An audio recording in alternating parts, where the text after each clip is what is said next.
T'as freeze. Ah non, c'est bon. Let's go. C'est pas grave, c'est le son qui est le plus important. Bonjour, bonsoir, bienvenue dans Reconfinement. J'ai décidé qu'elle se rappelait comme ça. Parce que, avec ce qui va suivre et tout, j'ai trouvé que c'était plus rigolo de l'appeler à nouveau comme ça. Pas mal. Je valide. Voilà. Combien tu vas, Maxime Dalibon? Je vais à 9,7. Voilà. Je suis à 9,7. Je suis un fou. Parce que voilà, tu sais, la nouvelle que j'ai eue aujourd'hui, qui est très cool, et dans tous les cas, ouais, très cool. Donc, ce qui est sympa, alors c'est quasiment fait, donc je peux en parler. Je rentre dans une agence artistique. Donc, ça, c'est ultra cool. Je vais être représenté par un agent. Merci. J'aurais dû Mais en vrai, des applauses, tu sais, qui sortent d'un peu partout. ouais. Non, mais en vrai, ça va me faire avancer à fond. Ça me permet d'avoir des castings, plus de castings, d'avoir des ateliers gratuits, gratuits avec des directeurs de casting. Donc, ça, c'est trop cool. Donc, vraiment que du bon. Que du bon. Et puis, à part ça, bah oui, tout va bien. Tout va très bien. Tout va très, très bien. Franchement, tout va trop bien. Voilà. Et ben c'est super. Voilà. Yes. Attends, avant que je te demande combien tu vas. Vas-y. Petit happening. Un happening. Oh, le happening! Voilà. Il jongle. Incroyable, hein. Écoute, tu m'avais pas menti, tu gères, hein, bravo. Merci. Et encore là, j'ai pas géré tant que ça. Hein. Je les ai beaucoup fait tomber. Mais normalement, je gère mieux. Là, c'est le stress d'être devant des millions de Français. J'avoue, je stresse un peu. Là, voilà, tu vois. Et je peux faire aussi. Voilà. Voilà. Ouais, pas mal. Ça, c'est pas mal. Merci. Et toi, combien tu vas? 9 aussi, écoute. Enfin, pas 9,7 du coup, mais 9. Bon, c'est très bien. Bah, c'est très, très bien. Ouais, bah écoute, les vacances, hein, donc on est très bien, on profite, piscine, moules frites, plein de choses. Très chouette. Oh là là. Bah ouais. Tu m'étonnes. Trop cool. Et ben c'est parti, est-ce que tu as un film à nous conseiller? Alors, j'espère que parce que j'ai toujours peur de. J'ai pas encore fait le récapitulatif, j'ai toujours peur d'avoir déjà parlé, donc j'espère que j'en ai pas parlé. Si j'en ai déjà parlé, tu me le dis, et Oui. j'en cherche un autre. Parce que Très j'en ai d'autres. J'en ai plein d'autres. Non, pas encore fait. Ah, j'adore. Déjà, ce film. Le fait de parler de ce film, c'est le fait de parler. Moi, j'ai envie de parler de cet acteur, pour moi, trop sous-coté. Viggo Mortensen est incroyable. Je le trouve incroyable comme acteur. Encore plus dans ce film. Et il arrive pas, je trouve qu'il n'arrive pas forcément à se détacher de ce qui est Aragorn, tout ça. Ouais. Et c'est dommage, parce qu'il fait pas tant de choses que ça finalement. Tu regardes, là, il a réalisé un film qui me hype beaucoup. Le film qu'il a réalisé, ça me hype beaucoup. Ouais.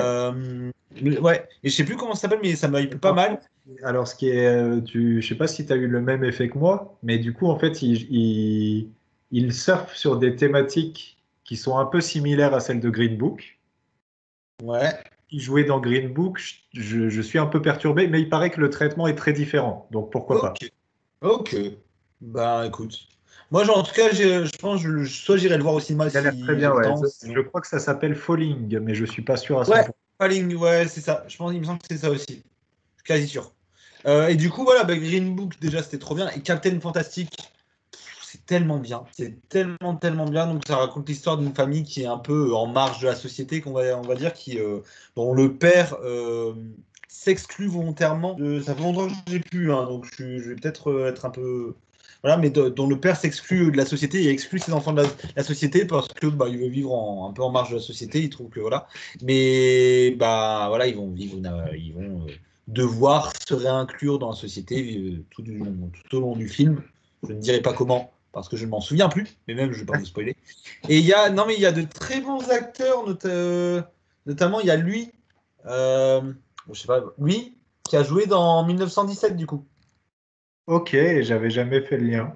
Très bien. Voilà, il joue dans 1917. Il me semble que ouais, c'est lui.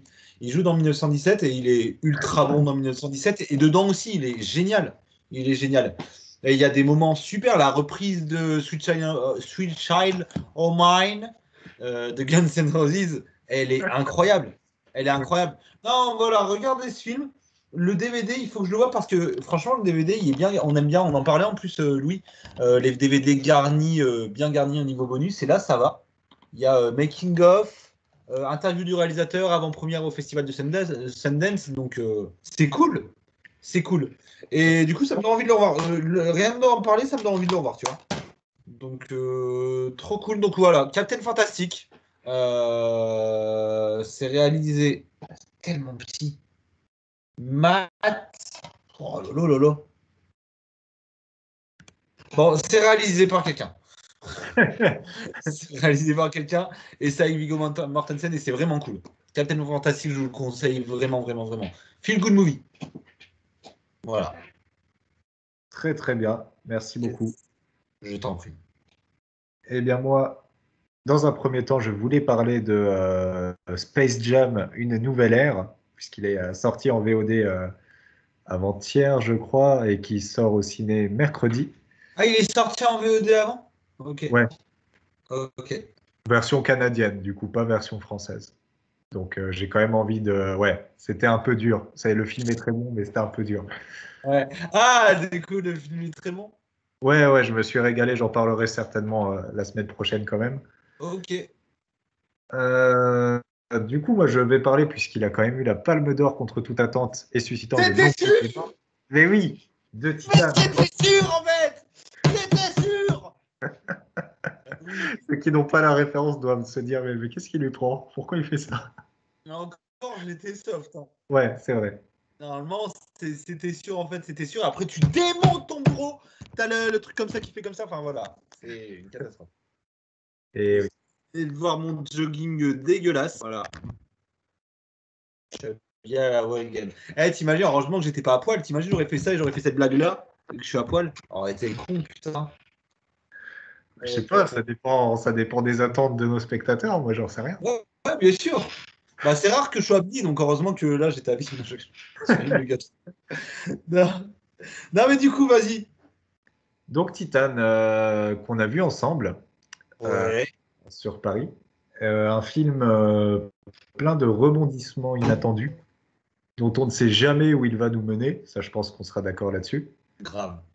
Avec un Vincent Lindon bodybuildé assez impressionnant dans son rôle et à quel point ça ne ressemble pas du tout à tout ce qu'il a pu faire jusqu'à Ouais. présent. Très bon, très touchant, Vincent Lindon. Ouais, Incroyable. C'est d'une son justesse personnage folle. est vraiment, vraiment intriguant Ouais.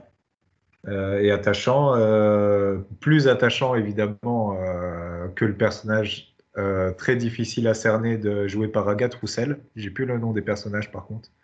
Mais donc le personnage principal.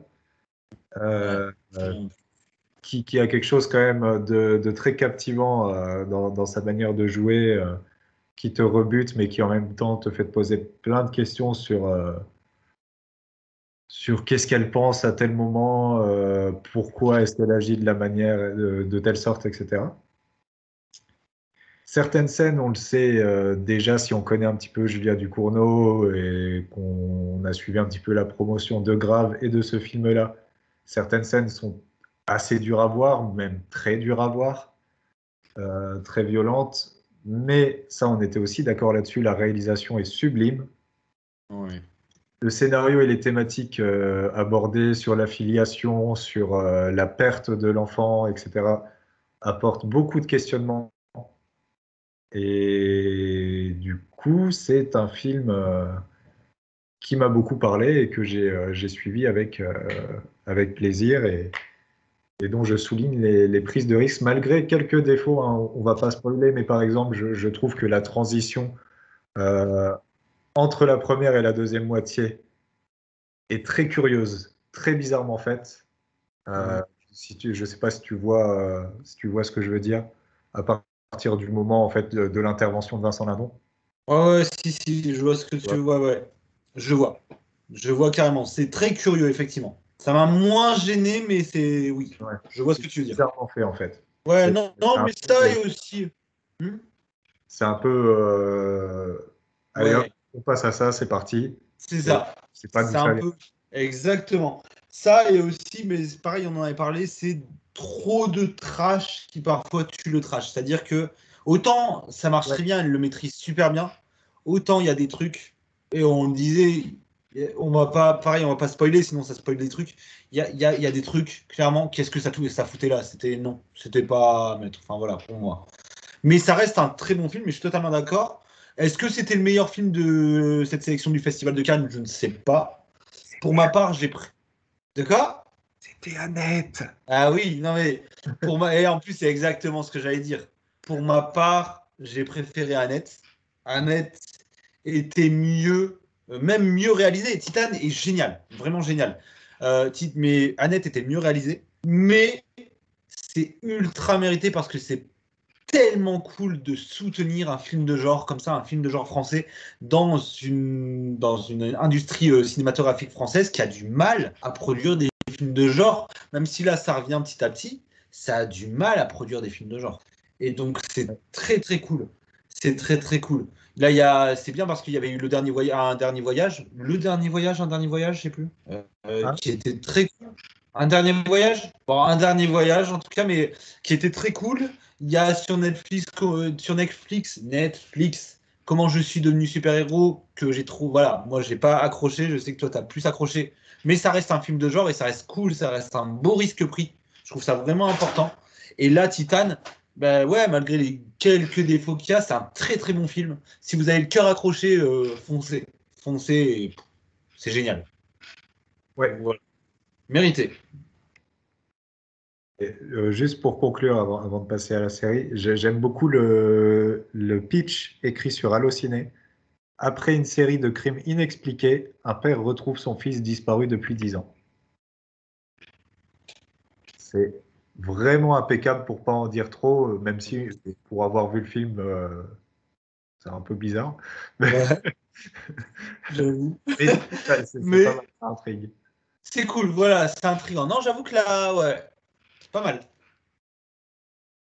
Alors maintenant, est-ce que tu as une série à nous conseiller? Bah écoutez, oui, j'ai une série de 3 pompes. Vous faites 3 pompes et vous enchaînez avec 6 squats et vous faites ça 3 séries. Lol, c'était marrant. Tu sais que j'ai pensé à toi, je me suis dit, mais en fait, il devrait présenter des séries de films. Il connaît beaucoup plus de séries de films que de séries télé. Ah ouais, parce que moi, les séries, je n'en connais pas, mais effectivement, il faudrait que je pense à ça. Alors là, carrément. Que tu présentes une saga, tu dis ce que tu en penses, ça peut être une idée aussi.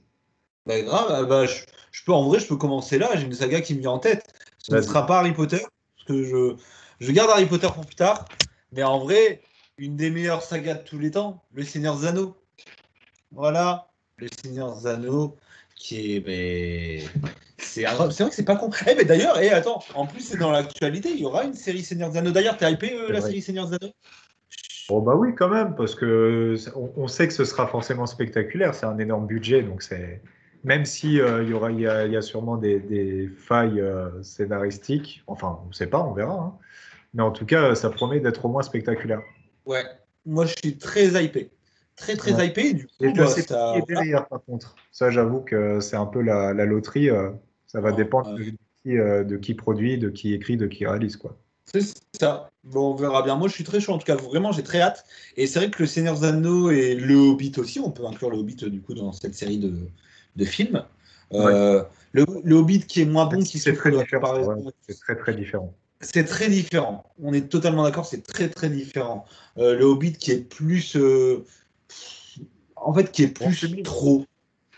Ouais, déjà plus grand Ouais. public et plus trop, c'est-à-dire qu'il y a des trucs, des Ouais. fois, c'est trop, tu vois. Alors que Le Seigneur des Anneaux, c'est une épopée fantastique, mais en même temps, ça reste toujours réaliste. Par exemple, Ouais. bah, un personnage qui est clairement significatif à ce niveau-là, c'est Legolas. Legolas, dans le Seigneur des Anneaux, dans le 3, quand il tue un éléphant, mais c'est ultra réaliste parce que c'est filmé de manière réaliste. Il galère de ouf. Enfin, il galère. Pas tant que ça, mais il galère un peu, Non, tu c'est vois. pas qu'il galère, mais c'est ouais, c'est bizarrement écrit, quoi. Ouais, ouais, voilà. En tout cas, voilà. Mais dans le Hobbit, enfin, il marche sur des pierres en lévitation. Mais arrêtez le connerie. Enfin, voilà. On invite les gens à aller voir la critique qu'on avait fait à l'époque avec toi et Thibaut, qui est très intéressante. 5 minutes. Le Hobbit. Oh, Voilà. excellent, ah bah, grave. Allez voir ça. Allez voir ça. Mais non, oui, Seigneur des Anneaux. Si vous n'avez jamais vu le Seigneur des Anneaux, bah, Seigneur des Anneaux. Et si vous avez déjà vu que les versions courtes, regardez les versions longues, parce que les versions longues apportent vraiment quelque chose. Ouais. Vraiment. Les versions longues apportent vraiment quelque chose. En plus, toi, Louis, tu as eu la chance de voir les versions longues au cinéma. Ouais. 2 fois. Très très cool. Top, top, top. Avec Donc l'ambiance voilà, Seigneurs dingue Antiques. du Grand Rex. De quoi Avec l'ambiance dingue du Grand Rex, si des gens ont vent de cet événement qui, il me semble, le Grand Rex fait tous les ans depuis une paire d'années, n'hésitez pas, ça vaut vraiment le détour, à la fois pour ce que vous allez voir et à la fois pour ce que vous allez entendre autour de vous. Voilà. Ah bah oui, bien sûr. Et oui. Et toi, du coup, une série? Eh bien moi, à la base, je m'étais dit que je parlerais de Seven Deadly Sins parce que j'ai commencé cet animé et qu'il est vachement cool. Ok. Mais j'en ai pas vu grand-chose, donc c'est un peu tôt pour en parler. Donc je vais me resserrer sur un classique sur lequel je me suis relancé il y a quelques temps. Il est venu le temps de parler de South Park.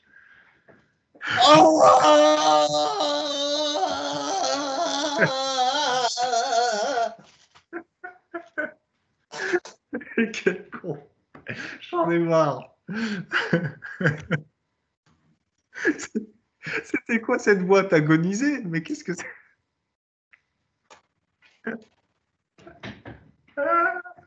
Regardez ce qu'il vient de faire. Putain. J'espère que ça va se voir, que tu seras bien cadré dans la vidéo finale parce que c'est incroyable. Oh putain, excellent. Non, vas-y, c'est Spark, trop cool. Mais oui, South Park, ma série préférée, donc créée en 1997 par Trey Parker et Matt Stone. J'invite les gens qui veulent se renseigner à voir le clic spécial d'1 heure qui a été fait sur South Park, qui est parfait, qui redonne tout le contexte de création, qui donne un peu son évolution, etc. Pourquoi j'en parle? Parce qu'en ce moment, je regarde les dernières saisons qui sont sur Prime Video. Tout est sur Prime Video, les 23 premières saisons. Je pense qu'il manque rien. Oui, je crois qu'il y a les 23 premières saisons. Génial. C'est une série qui prend de plus en plus de risques. Et j'y pensais justement hier soir en revoyant l'épisode hallucinant sur le gouvernement chinois, où ils tirent à balles réelles comme des dingues pendant 20 minutes sur tout, toute la NBA, tout Disney, tous ceux qui se sont affiliés à la Chine et qui ont, comme dira Akhenaton, taillé des pics monumentales aux Chinois. Euh, c'est politiquement très subtil, South Park, malgré les apparences grossières, etc. Le propos est impressionnant. Récemment, ils ont aussi fait un épisode sur Al Gore où ils s'attaquent un petit peu au climato-sceptique, qui est extrêmement intéressant aussi. Oh, trop bien. Le propos sociétal et social est toujours très pointu, très malin, très fort. Et parfois, un épisode par saison à peu près, c'est juste débile et ça fait du bien aussi. C'est rigolo, c'est absurde, c'est n'importe quoi. On aime aussi. Voilà, South Park, c'est la série la plus hallucinante qui soit, qui a permis en partie l'émergence de ces séries d'animation pour adultes qu'on a aujourd'hui, qui sont aussi extrêmement bien, comme Rick et Morty, comme Futurama, comme les Griffins, comme American Dad. Bien sûr, il y a eu les Simpsons avant. Mais euh, South Park a permis d'aller plus loin. Ouais. Et ce Spark perdure sur le temps. Enfin, c'est incroyable. Exactement. C'est là où je voulais en venir. Ils savent se réinventer en 23 ans.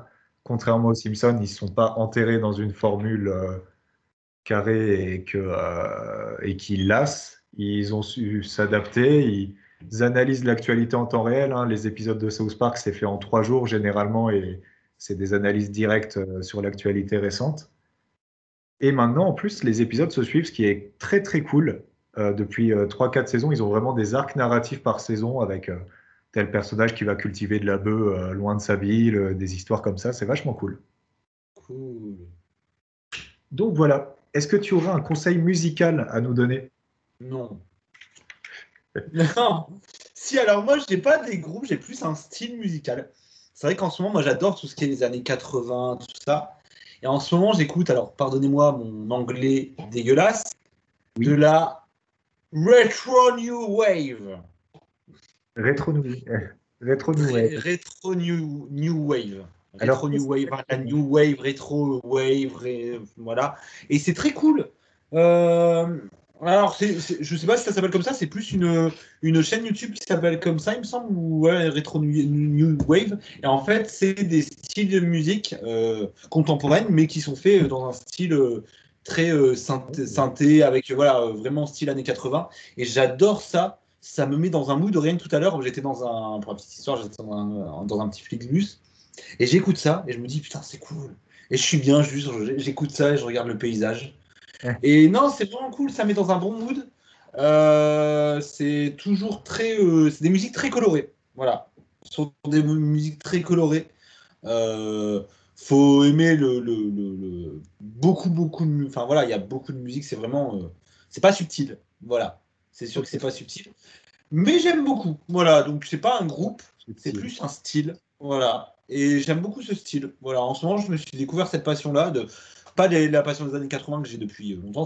C'est pas pour rien que j'aime bien Stranger Things, par exemple. Donc voilà. Mais non, c'est vraiment cool. Très très cool. Louis est devenu noir. Ah, bah non. Donc voilà. Est-ce que tu aurais des Retro New exemples? Wave. Parce qu'avec ta description, j'ai pensé à deux, trois artistes, mais si ça se trouve, c'est pas ça. Bruno Mars, est-ce que c'est de la rétro new wave? Alors, peut-être. Ah, moi, c'est plus. Peut-être. En vrai, c'est possible. C'est vrai que ça ressemble. Moi, c'est plus. Je vais vous donner des. The Weeknd? En vrai, ça peut. C'est pour ça, ouais. Ouais, New c'était Retro Wave. Blinding Lights, en vrai, ça sonne 80s, hein. Mais c'est ça. Et en fait, moi, je vous dis, je sais pas si c'est vraiment New Wave ou quoi. Je sais pas mais c'est une chaîne YouTube qui s'appelle voilà New Retro Wave et c'est vraiment avec des styles de musique comme ça. Donc t'as plein de voilà, t'as Hâte 1980, je le dis en français parce que flemme, qui est très cool, très voilà, très très bien. T'as FM 84. Enfin voilà, vraiment très très cool. Donc je sais pas si ouais si des artistes un peu plus grand public, hein, beaucoup plus connus, parce que c'est peu connu, comme Bruno Mars ou The Weeknd, font partie de cette vague-là, mais c'est possible. Il y a des similitudes. Il y a des similitudes. Voilà. Mais en tout cas, essayez d'aller checker ce style de musique, ou en tout cas cette chaîne YouTube, vous allez tomber sur vraiment des petites pépites, je trouve, et voilà. Ça met dans un bon mood. Très bien. Voilà, voilà. Et toi? Eh bien, moi, écoute, je vais rester sur mes carcans habituels. Je vais. Il va parler de pop folk! Non, Vraiment, parce qu'il va parler de rap, en fait. Mais oui, c'est drôle, c'est drôle. Vous allez voir, ça va être un petit peu le fil rouge, hein, du reste de l'émission. Je voudrais parler du morceau spécial. Alors, c'est le nom, hein, de la chanson. De Laylo, en feat avec Nekfeu. Nekfeu. Laylo, ils n'ont pas Layla. Et non, Laylo. Rien à voir. C'est quoi Non, cette voix? mec, ça rigole pour rien à voir. Ah, Ah, mais bon. excellent. Alors, Nekfeu, donc mon rappeur préféré, je l'ai déjà dit plein de fois. Euh, qui montre une fois de plus sa plume, son sens du multisyllabique, de la technique, etc. Et puis surtout un sens du débarquement sur la prod qui, moi, me plaît toujours beaucoup à tel point que quand il est en feat pour quelqu'un, très souvent, je me demande comment est-ce qu'il va arriver, tu vois, à quel rythme, à quel moment, etc. Trop Et cool. c'est très souvent surprenant. Il y a plein d'exemples en ce sens-là. Euh, Notamment, je l'ai plus en tête. Oui, le morceau avec Dadju qui s'appelle Perdas, où on l'attend un petit peu chantonnant, etc. Et il arrive en rappant très vite et en ralentissant au fur et à mesure son rythme pour coller plus à la musicalité. Ok. Euh, donc voilà, toujours des exercices assez ludiques pour l'auditeur et bien sûr des textes toujours acérés, des prods très fortes. Et puis sur un album que moi j'ai trouvé très très bon, Laylo en fait il a une grande culture cinéma et du coup c'est assez intéressant parce qu'il s'en sert pour développer des histoires. En fait, ces albums racontent des histoires à travers les interludes, les morceaux. Tu suis vraiment l'histoire de quelqu'un. Donc, dans Trinity, je crois que ça s'appelait, ou Trinityville, je sais plus. Tu avais l'histoire de ce mec qui se retrouvait à la rue en galère, qui cherchait à s'en sortir. Et là, l'histoire d'un mec, en gros, en embrouille avec sa mère, qui essaye de combattre un petit peu ses démons. Ok. Énormément d'influence cinéma, mais ça, j'y reviendrai un petit peu plus tard. Euh, euh, et surtout à Matrix, d'ailleurs, l'album s'appelle L'étrange histoire de Monsieur Anderson, Oh, ah bah oui, belle référence. évidemment. Pas subtil, mais belle référence. Comment? Pas subtil, mais belle référence. Non, non, c'est bien sûr, non, pas fine, mais bien Oh, exploité, bien exploité. c'est pas une critique, Ouais, c'est bien un sûr. plaisir. Oui, oui, c'est rentre dedans, hein, ça c'est clair. Exactement. Est-ce que tu as un conseil de type WEB 2.0, j'ai envie de te dire, à nous donner? Oui, mais juste avant, un petit truc, parce que tu dis que ton rappeur préféré, c'est Nekfeu, moi je pensais que c'était Damso, tu vois. Non, ça n'a jamais été Damso. Ah ouais? Tu Ok. m'aurais dit, moi, je croyais que c'était Akhenaton ou je croyais que c'était Alpha One. Je t'aurais dit oui, effectivement, Ouais, les trois sont dans un top ouais, 3. J'ai du ouais. mal à dire lequel est vraiment mon préféré. Ouais. Damso, Ok. j'aime beaucoup, mais non, Ça. il serait derrière, ouais. Il serait un Ok. petit peu derrière. Ok, parce qu'en en fait, à un moment, tu parlais énormément de Damso, mais du coup, ok. Ouais, parce que musicalement, c'était une claque de dingue le dernier album. Mais c'est pas Ouais. mon rappeur préféré. Ok. Ah, mais c'était sombre. C'était noir. C'était noir. Ah, tu le fais mieux, moi je le fais aigu. C'est con. Moi je fais noir. C'est débile. Et du coup, de type WEB, bah, Ouais. écoutez, moi, je sors la vidéo en même temps parce que je vais la montrer aussi. Je pensais, c'était il y a 2 3 jours, j'ai regardé une vidéo, une interview d'1 heure de Leonardo DiCaprio. J'adore Leonardo DiCaprio, donc je voulais en parler. Puis, je suis tombé sur une interview de 26 minutes de ce dieu, cet autre dieu français, Jean Dujardin, pour Combini. Euh, c'est une masterclass cinéma spéciale comédie de Jean Dujardin. Il parle de Brise de Nice, de OSS 117, enfin, il parle de tout. Et c'est extrêmement intéressant. Donc, je voulais parler de ça avant de l'interview de DiCaprio, que j'en parlerai sûrement la semaine prochaine. Mais l'interview de Jean Dujardin, la masterclass, comme il l'appelle, donc ça porte vraiment bien son nom. C'est pas une interview. C'est vraiment une masterclass où il parle de beaucoup de choses. Il parle par exemple de l'improvisation. Voilà, il explique que pour improviser, il faut avoir des bases solides, il faut avoir plein de trucs et tout ça. Il parle son rapport avec la comédie. Il parle, je regarde ouais, un peu la timeline, bien choisir ses scénarios, la préparation du tournage, pendant le tournage. Enfin, il parle de voilà, être un acteur physique, douter et se renouveler. Et c'est vraiment très très cool. Et je trouve c'est très bien de la part. Enfin, je trouve que c'est un bon concept de la part de Combini, faire des petites masterclass comme ça parce que l'intervieweur est très discret et vraiment il oriente bien le débat. Et je trouve ça vraiment très intéressant. Qu'on veuille devenir comédien ou non, hein, je trouve ça extrêmement intéressant pour voir comment quelqu'un comme Jean Dujardin travaille en fait. Il parle Ouais. même notamment, il parle d'un moment du loup de Wall Street. Il parle de quand il jouait face à DiCaprio tout ça. Et il expliquait un petit peu, et c'est cool d'avoir des petits, comment dire, des petites anecdotes de tournage. Par exemple, le fait que, moi, franchement, je me demandais si DiCaprio, il était présent sur le tournage. En fait, ouais, il était présent. Jean Jardin, il disait, ouais, il était présent, il était à là de la caméra, quoi. La caméra était là, lui, il était là. Et il était même là pendant la scène où Jean Jardin et DiCaprio sont au téléphone et que DiCaprio se marrait comme un dingue, quoi. Ouais. Donc non, c'est ultra intéressant. Donc voilà, petite interview de 26 minutes en plus. Donc vraiment abordable de Jean Dujardin sur Combini et trop cool. Vous allez la trouver très vite, vous allez sur Combini, c'est date d'il y a 3 jours là actuellement. Donc voilà. Ouais, gros boulot hein, de combiner en ce moment. C'est très bien ce format qu'ils font. Alors, tu as les masterclass comme ça d'une demi-heure. Je les ai pas vus, hein, mais il y a aussi Julia Ducournau qui en a fait une. Ah, je savais pas qu'il y en avait d'autres. Ok, ah bah, trop cool là-bas. Et Je suis t'en as ultra chaud. deux, trois. Ouais, t'en as deux, trois autres. Et puis t'as les longues interviews aussi maintenant qu'ils font. Au format 1 heure, il y en a une de Tahar Rahim qui a l'air très bien aussi. Ah, génial. Bah ouais, c'est bien. C'est vraiment bien parce que c'est bien le format court, mais le format court, t'en apprends forcément peu. C'est très condensé, Ouais, donc c'est logique.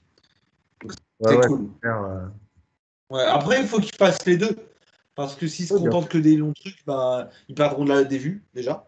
Et en plus, bah voilà, il faut aussi des trucs condensés. Des fois, t'as pas le temps de regarder un truc d'une heure, et voilà. Ouais. Oui, oui. Attends, Ah, je, je pense il savoir. est où? Il est où? Bon, du coup, en attendant, ma reco, Ouais, toi, t'as un coup, frère. alors ma reco, elle va être un petit peu raccord avec ce que j'ai dit avant, parce que c'est L'étrange histoire de Monsieur Anderson, le film, Oh. qui est une vidéo d'une vingtaine de minutes, qui est un vrai court-métrage, hein, qui n'a rien à voir avec l'album ou qui fait pas du tout office de promotion, qu'il a sorti à peu près un mois avant l'album, donc le 4 juin, et l'album est sorti à quelques jours, qui est un film extrêmement bien réalisé, extrêmement beau. Je sais pas qui a fait la lumière, mais là, très beau t-shirt. La réalisation d'Osman Merkan est vraiment chouette. Comme je le disais tout à l'heure, on a toutes les influences cinématographiques de Leilo, à savoir Matrix, à savoir Tim Burton, un petit peu Carax, un petit peu tous ces gens-là. Donc c'est cette esthétisation très grande. Fincher aussi, hein, tu as une forte influence Fight Club dans ce film-là, sans, sans spoiler. Euh, les influences, en fait, elles sont plus utiles et elles sont plus prononcées que sur son album précédent. La lumière est très belle. L'histoire est divisée en actes avec des titres stylisés, avec des effets miroirs, des choses comme ça, très beau. Et donc, bah, c'est sur YouTube gratuitement sur la chaîne YouTube de Laylo qui s'appelle Digital TV. Ok. Bah, top. N'hésite pas à aller voir, c'est vraiment cool. Tu pourrais apprécier le délire. Eh ben, let's go. Bah, j'irai voir. Alors, peut-être pas ce soir, parce que ce soir, je regarde un show de catch. Ok, Mais non, carrément. Carrément. très Peut-être. cool. Est-ce que tu as un conseil de type livre à nous donner? Bien sûr. Et pareil, alors je sais pas si j'en ai déjà parlé. Sinon, si j'en ai déjà parlé, tu me dis et tu me dis arrête, t'en as déjà parlé, frère. Franchement, tu fais chier et j'arrête. Voilà. D'accord, je vais dire tout ça. Voilà. Est-ce que j'en ai déjà parlé? Non, tu n'en as pas parlé. Non. Surréaction de dingue. Voilà, l'acteur cinéaste. Donc, livre vraiment très facile à lire. Déjà, livre symboliquement un peu. Bah, moi, j'avais avec une belle valeur émotionnelle parce que moi, j'accorde énormément d'importance aux cadeaux qu'on me fait. Notamment, ça, c'est un cadeau de Monsieur Louis, ici présent. Et ça, c'est un cadeau de mon pote Edouard. Qui, ça date déjà, c'était il y a 2-3 ans qu'il m'a offert ça. Enfin, il me semble. Ouais, c'était il y a 2-3 ans, j'étais encore à Mont-Saint-Varois. Donc c'était il y a 2-3 ans. Et c'est très cool. Donc l'acteur cinéaste, ce sont des interviews de personnes qui sont et acteurs et réalisateurs. Donc il y a Mathieu Amalric, Emmanuel Berco, Michel Blanc, Maria de Medeiros, Guillaume Gallienne, Vincent Lagaffe, Nicole Garcia, Joseph Morder et Emmanuel Mouret. Il y en a un qui est faux, je laisse deviner lequel. Voilà, c'était Vincent Lagaffe, bien évidemment. Et c'est ultra intéressant parce que bah ouais, ça montre. En fait, pour l'avoir fait, c'est très compliqué d'être et acteur et réalisateur de son film. C'est très très compliqué. Moi, je l'ai fait et je considère que j'ai pas forcément réussi l'exercice, ce qui n'est pas grave en soi. Ce qui n'est pas grave en soi, hein, ça veut dire qu'il faut s'améliorer et que c'est tellement de travail en fait. Tellement de travail, tellement de gestion en plus, et voilà. Tu ne Et l'as du coup, c'est vraiment intéressant. tu ne l'as De fait quoi? que quoi, 12, 13 fois peut-être Oui. Et sur 12-13 fois, je l'ai raté quoi? Je l'ai raté 12-13 fois. Ah. C'est pas. Mais c'est ultra intéressant, vraiment. C'est ultra intéressant. Toutes les interviews se valent et sont totalement différentes. Donc vraiment, voilà. Et c'est simple à lire. Donc l'acteur cinéaste, très intéressant pour les personnes qui veulent toucher et à l'acting et à la réalisation. Et excellent. Je vois qu'il y a Michel Blanc. Michel Blanc qui est un très bon scénariste, un réalisateur un peu moyen, mais un très bon scénariste. Il y a notamment Grosse Fatigue, qui est un très bon film qu'il a fait, que je recommande chaudement. Ok. Michel Galac. Oh mon Dieu. Michel Blanc. Ok. Voilà. Donc voilà, ce livre, vraiment, je le conseille. Et même si vous voulez pas travailler dans le milieu du cinéma, c'est toujours très intéressant. Hein. Parce que c'est vrai que je dis souvent, oui, pour les comédiens, pour les... Non, c'est aussi, en vrai, c'est très intéressant, mais c'est plus... Voilà, si vous ne travaillez pas dans le milieu du cinéma, effectivement... Tu disais quoi? En fait, je veux pas qu'on voit que je baille, donc je fais des petits trucs comme ça devant moi. Ah, tu fais comme John Cena. Tu fais ça. Et Yes, you can normalement, on see. ne voit pas. We can see you. Tu fais Yes. ça. Là, on ne voit pas. On voit plus. On voit plus. On voit un peu. On voit plus. Mission Cléopâtre, évidemment. Bien sûr. Et toi, Alors, moi, Nani? je voudrais parler de La jeune fille à la perle. Et là, vous allez me dire, mais enfin, Louis, La jeune fille à la perle, c'est un tableau peint par Johannes Vermeer en 1665. Ben ouais, Moi, je mais vois moi, trop, je vous le avez beaucoup savais de dans ces... culture. Mais ce n'est pas ça. Et là, vous me direz, ah oui, je vois. La jeune fille à la perle, c'est le film avec Scarlett Johansson de Peter Weber, adapté du roman et sorti en 2003. Là, je vous dirais, mais non, ce n'est pas ça, puisque c'est justement le roman en question. Putain, on dirait Davy Mourier. Je te jure. C'est lent. Donc, La jeune fille à la perle, roman de Tracy Chevalier sorti en 2000. Euh, j'ai vu le film, alors je l'ai vu deux fois, je l'ai vu vers 2004, puis vers 2020, pendant le premier confinement, il me semble, qui est un super beau film, un film d'auteur très sobre, très beau, avec donc Scarlett Johansson qui est toute jeune et Cillian Murphy qui est très jeune également. Ok, Et les deux sont déjà vraiment brillants, bien sûr. Hein. évidemment. Incroyable. Donc, roman de Tracy Chevalier, c'est le premier livre que j'ai lu d'elle. Il paraît qu'elle a une vraie patte dans ses livres. Et effectivement, c'est très bien écrit. C'est écrit à la première personne. On est vraiment à la place donc, du personnage principal, la servante qui a servi de modèle pour le tableau La jeune fille à la perle. C'est très immersif. On est avec elle, on est avec Vermeer, on est dans cette ville hollandaise de Delft. Voilà, c'est ça, Delft, près de La Haye. Les personnages sont poignants, l'intrigue est vraiment bien menée, le personnage très touchant dans sa volonté de bien faire, sa pauvreté, ses difficultés familiales liées à toutes les maladies qui circulaient au XVIIe siècle. On sent que l'auteur s'est beaucoup renseigné et est fasciné à la fois par cette période, par Vermeer et par tout simplement ce tableau et ce qu'il dégage. Quel est le ressenti qu'elle a à ce moment-là? On sent qu'elle est un petit peu dans la séduction, mais elle a un petit rictus quand même, qui veut dire qu'il y a une certaine tristesse qui se dégage d'elle. Enfin, c'est très intéressant à analyser, et donc elle a apporté un contexte fictif autour de ça, très intéressant, autour de ce personnage, lui inventer une vie, une innocence, des histoires amoureuses, etc. Je ne l'ai pas encore fini, mais j'ai bien avancé, ça se lit très vite et très bien. Et c'est idéal pour l'été parce que c'est très simple en fait à lire. C'est vraiment, toi qui aimes beaucoup Stephen King, on est dans cette simplicité, cette efficacité-là. C'est un tout autre registre évidemment, mais tu vois ce que je veux dire. Ouais, ouais. Et non, vraiment un bon coup de cœur. Et je vais l'enchaîner en anglais, je l'ai en anglais aussi. Il paraît que c'est très sympa à lire en anglais aussi. Trop cool. Excellent. Est-ce que tu as une citation pour conclure cette émission? Oui.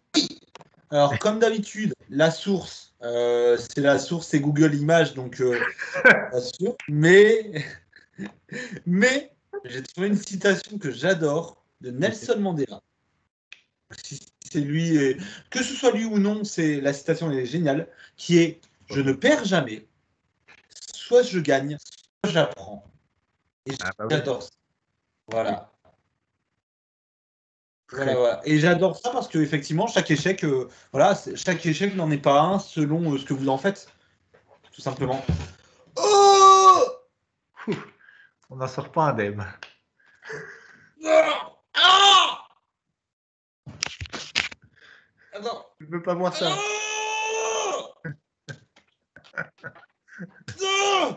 Cette émission va être tellement longue. Fais une pause, fais une pause. Oh là là. Oh là là. Attends, je Pour sors. ceux qui ont série, Voilà. Ah ouais. Merci, je peux remettre la caméra. Ah Oh, Le gars, il n'en finit plus. Non, voilà, vraiment, c'est une très belle citation et c'est vrai. Prenez les échecs c'est bien, je vous jure, les échecs, c'est. comme Enfin, ce que les tu échecs, viens de le faire. jeu. De quoi Comme ce que tu viens de faire, en fait, finalement. Faut le prendre comme une Comme- manière de rebondir, quoi. Ouais. Bien. Alors, moi, ma citation, du coup, c'est interprétez les signes. N'écoutez pas les gens qui veulent vous éloigner de vos rêves. Oh. Et c'est signé mon fil directeur, Leilo. Oh, bah oui, bien sûr. Ah, bah le fil rouge jusqu'au bout. Exactement. Excellent. Ben, écoute, Maxime, un grand merci pour cette émission. Et de rien, Louis. Ce fut un plaisir. On s'appelle comme ça aussi dans la vraie vie, évidemment. Bien sûr. Bah oui. Pendant que tu jongles, je Vas-y. remercie nos spectateurs de nous avoir écoutés Merci beaucoup. et peut-être regardés. Aïe. Ça dépend. Et on se dit à bientôt parce que nous, on part en vacances et je ne sais pas si on en refera une bientôt. Ouais. Bah peut-être à La Rochelle, mais À voir. voilà. On verra. Voilà. On verra et dans tous les cas, bon, on se revoit très vite. Voilà. Ciao. Et du coup, prenez soin de vous. Allez voir des films. Allez voir Space Jam. Ciao. Allez voir Titan. Allez, ciao.